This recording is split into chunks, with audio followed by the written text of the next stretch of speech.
American Airlines, right? I'm going to be 100% honest with you. This is looking terrible. This is not looking good at all. I can understand that people would say, oh, we're coming to some local support, but this is not a nice chart at all. So if I'm looking at this chart, right, it made an all-time high in 2006, right? It's never, ever reached above that all-time high. It doesn't take a rocket scientist to understand that stocks are making all-time highs left and right. Like, not all the stocks, but plenty of stocks are doing that. So this is also something that I often like to look at. Look, this is the American Airlines chart denominated in SPY.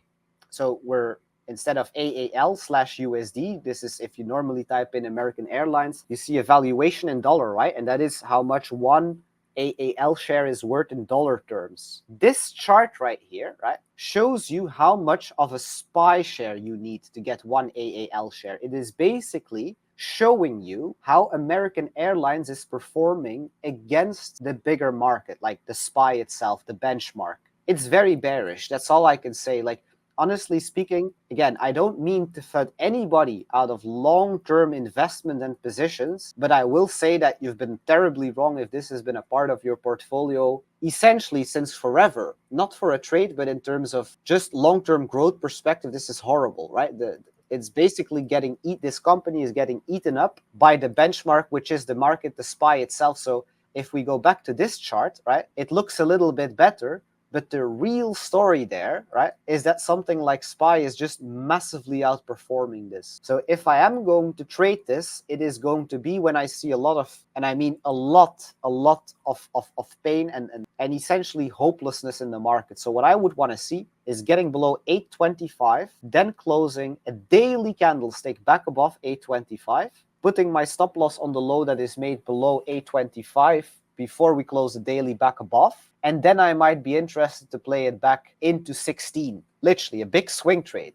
However, if this was a game of smash or pass, I would say pass, because there's a lot of better things in the market than the price action on American Airlines. So 825 is the only level here that I'm interested at. We get a move below that, then a daily candle close back above.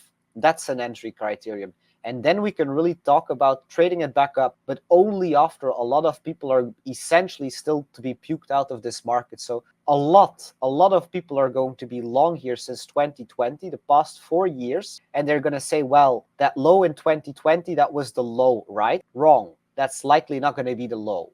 We're likely still going to sweep that low. And that is going to get very difficult for people holding on to something like this already for a while. And I kid you not, right? If that level doesn't hold, I'm looking at $3.96. And if that level doesn't hold, I'm looking at the all-time lows at 145. So there's 3 good levels for AAL from a macro perspective to do business from. That is this, or that is this. One of these 3 things. And I would stick with AAL with monthly levels of interest and then a daily candlestick confirmation, right? So sometimes, let's say that our basic is like a 4-hour confirmation. Sometimes we're going a little bit closer on the ball with a 1-hour confirmation. But if we really want to be cautious, we can go for a daily confirmation, which that's what I would choose here for AAL at least.